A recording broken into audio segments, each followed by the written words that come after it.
और अब इस बीच खबर मिल रही है राजधानी रायपुर से, जहां छत्तीसगढ़ शराब घोटाले में ईडी की बड़ी कार्रवाई देखने को मिली है। सौम्या चौरसिया से पूछताछ के लिए ईडी ने 3 दिन की रिमांड मांगी। 115 करोड़ रुपए सौम्या तक पहुंचने का दावा किया गया। कल पूछताछ के बाद ईडी ने गिरफ्तार किया था। 72 करोड़ रुपए हवाला किए जाने का खुलासा हुआ है। डायरी में सौम्या चौरसिया का जिक्र है। डायरी में 43 करोड़ रुपए मिलने का उल्लेख भी है। बता दें कि ईडी ने डिजिटल साक्ष्यों के आधार पर रिमांड मांगी। कोर्ट में पेशी के बाद फैसला सुरक्षित रख लिया गया। पूर्व सीएम भूपेश बघेल की उप सचिव रह चुकी हैं सौम्या चौरसिया। 3200 करोड़ रुपए के शराब घोटाले में कई लोगों की अब तक गिरफ्तारी हो चुकी है। इस पर ज्यादा जानकारी के साथ संवाददाता शिवम मिश्रा हमारे साथ जुड़ रहे हैं। तो शिवम, क्या अपडेट इस मामले में? क्या सुनवाई हुई है? क्या रिमांड मिल चुकी है सौम्या चौरसिया की ईडी को?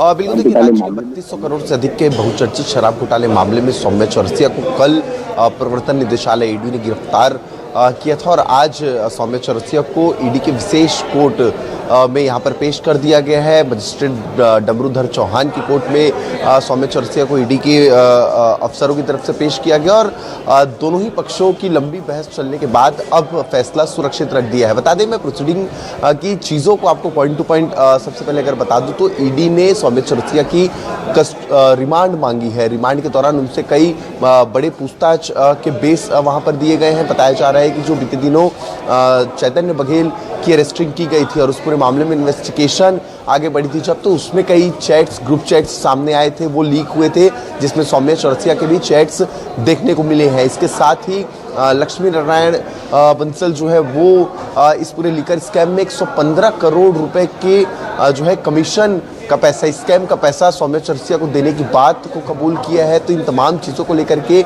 ईडी जो है सौम्या चौरसिया से पूछताछ करेगी और इसीलिए 3 दिनों की रिमांड ईडी के विशेष कोर्ट से मांगी गई है। बचाव पक्ष के भी वकील ने इस बात को कह दिया कि बीते दिनों जिस तरीके से यूडब्ल्यू की तरफ से भी इस एजेंसी से कार्रवाई की गई थी और इस एजेंसी के बाद जो है इस तमाम तथ्यों को जो है पूरे पॉइंट टू पॉइंट के साथ जब कोर्ट में लगाया गया तो उसके बाद सौम्या चौरसिया की जो है जमानत हो चुकी थी। मैं आपको कोर्ट रूम दिखा रहा हूँ। देखिए, यहीं पर प्रोसीडिंग चली है पिछले कुछ घंटों में और प्रोसीडिंग चलने के बाद फैसला इस वक्त सुरक्षित रख दिया गया है और कुछ ही देर में फैसला आएगा। लेकिन ऐसी पूरी संभावना जताई जा रही है कि 3 दिनों की रिमांड पर जो है सौम्या चौरसिया को सौंपा जा सकता है और इस रिमांड के दौरान कई पूछताछ जो है लीकर स्कैम से जुड़े मामलों पर की जाएगी। देखिए, आप कोर्ट की हलचल भी देख रहे हैं। जो सेंट्रल एजेंसी फोर्स है वो उनकी सुरक्षा में भी जवान यहाँ पर तैनात किए गए हैं। बड़ी फोर्स यहाँ पर कोर्ट रूम के बाहर तैनात की गई है। जो लोकल पुलिस स्टेशन के ऑफिसर्स हैं, सीएसपी रमाकांत साहू, खमाड़ी टीआई परेश पांडे, यहाँ पर तमाम ऑफिसर्स भी यहाँ पर पहुँचे हुए हैं और जो है इस वक्त सौम्या चौरसिया को कोर्ट में ही कोर्ट रूम में ही रखा गया है और कुछ देर में फैसला सामने आ जाएगा। जी ठीक है शिवम, लगातार आपसे अपडेट हम लेते रहेंगे। फिलहाल बहुत धन्यवाद आपका तमाम जानकारी के लिए।